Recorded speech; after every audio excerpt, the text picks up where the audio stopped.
I anticipated that I would get this one. Why isn't the city doing anything about collecting rainwater? Oh, Where's my water capture information? So this is something that we've been wanting to do for some time, and quite frankly, the reality is that it has been underfunded when it comes to building a stormwater capture infrastructure. And Chuck, I'm going to just provide some of the information that I have from the Bureau and from DWP, and if you and Patrick want to add anything to it, obviously we'll want you to do that. So there were a number of Proposition O, when Prop O passed, it's a water bond that passed the city some years ago, that were the start of building a number of multi-benefit projects across the city that include capturing rainwater, infiltrating it, and reusing it. These include wetlands, grassy swales, green street projects, rain gardens, infiltration galleries. Also, the city has a low-impact development ordinance, some of you may be familiar with, requiring all development and redevelopment to capture the first 3/4 inch of rain on site. We have more plans to build more across the city as part of our watershed-based water quality plans. These projects, of course, are a win-win-win. They reduce flooding, they clean the water, and they capture it for reuse and infiltration. Regarding the numbers from the storms that we've had this week up to now, on average, 93,500 acre feet of water is captured and recharged each year. That's 14.5 inches of rain.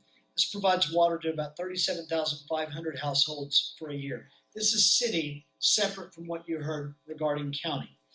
So for yesterday's storm, this was Tuesday's storm, the estimate for capture was 11,400 acre feet, which provides water to about 4,600 households per year. We're a little bit less than what the county is able to do.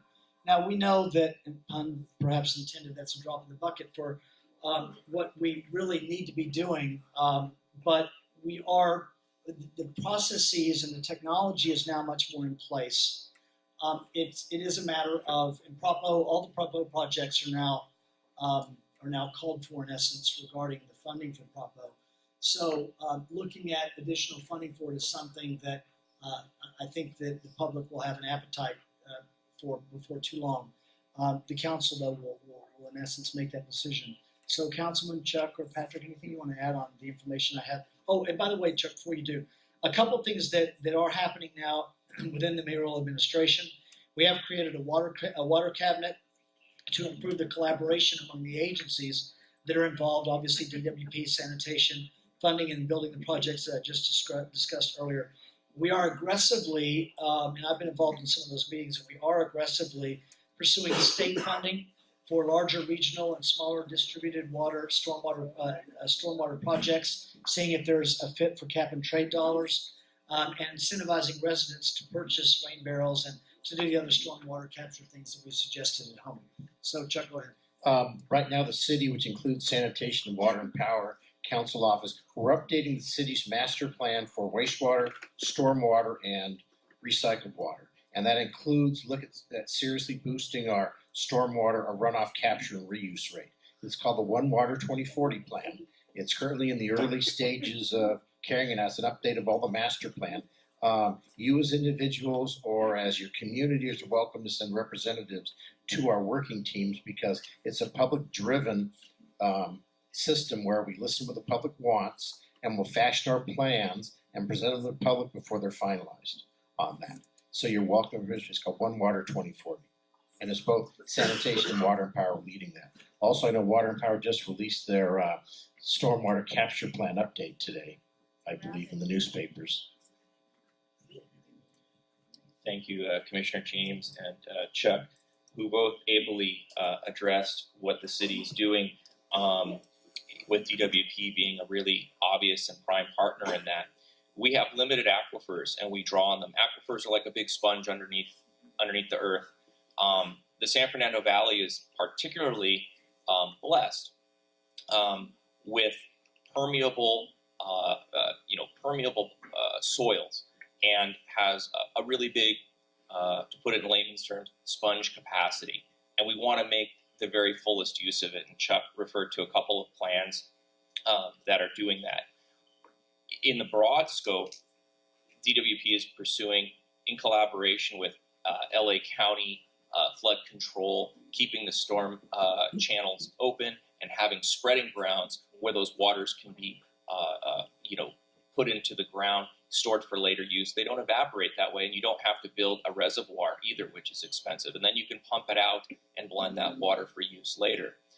So there's an extensive spreading ground and filtration ground up in Tahunga area, for example. On the smaller local level, right down to the individual level, there are, I think, 10 pilot program projects, among several others, but this one was of particular interest to me, where an individual pilot house, it's a pilot program right now, subject to possible expansion. And basically, it has a cistern underground, and when the water comes off the roof of a house, it gets stored in that cistern and percolates, slowly works its way down into the aquifer.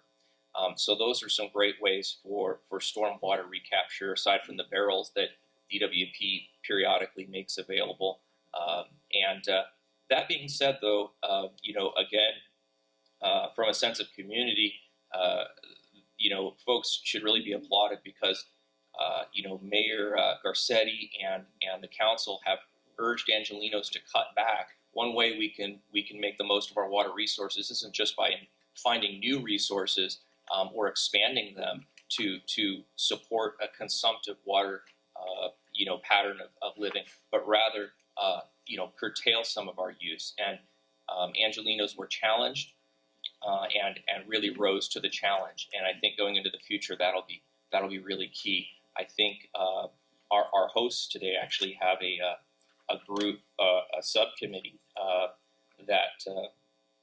that maybe Ms. Stavola can speak to, but I think it's a xeriscaping guide that the Water Conservation Task Force put forward. So right here in your own community, you folks are doing a lot too, and I definitely commend that. Yeah, I don't want to reiterate what everyone said, but the City of LA, from the Mayor's Office and the City Council, everything going forward, we're doing everything we can for water capture technology, permeable services, even LA River revitalization. We're doing everything we can to restore our aquifers. Even next week, we've been working with the Public Works Department. I'm going to be introducing a motion. You know how we're fixing concrete streets. My office has been working on looking at new technologies of having plastic and tires, permeable type concrete surfaces that's similar, which is cost effective. So that's just one of the many examples that everyone just talked about. So the City of LA is everything going forward, always looking at permeable technologies and anything we could do to water capture technologies. Yes. Just one thing I haven't heard you talk about in saving water is where we live in the Kirkwood Bowl, in a half mile, we have 7 homes in the street being built. There's rampant overdevelopment in these hillsides, and that is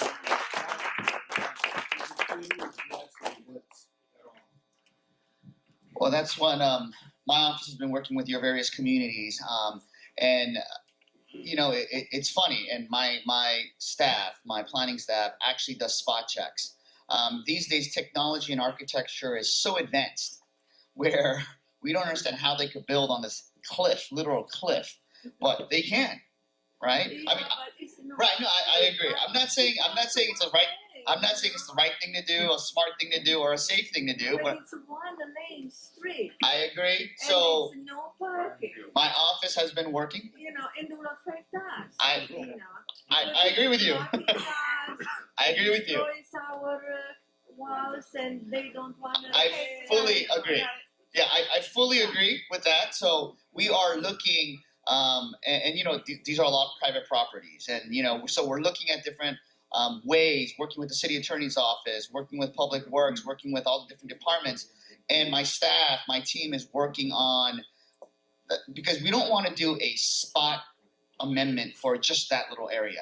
What affects your area, guess what? Affects the hillsides in Mulholland, in Sherman Oaks, and Los Feliz, everywhere else. So we're calling it substandard streets, seeing how we could somehow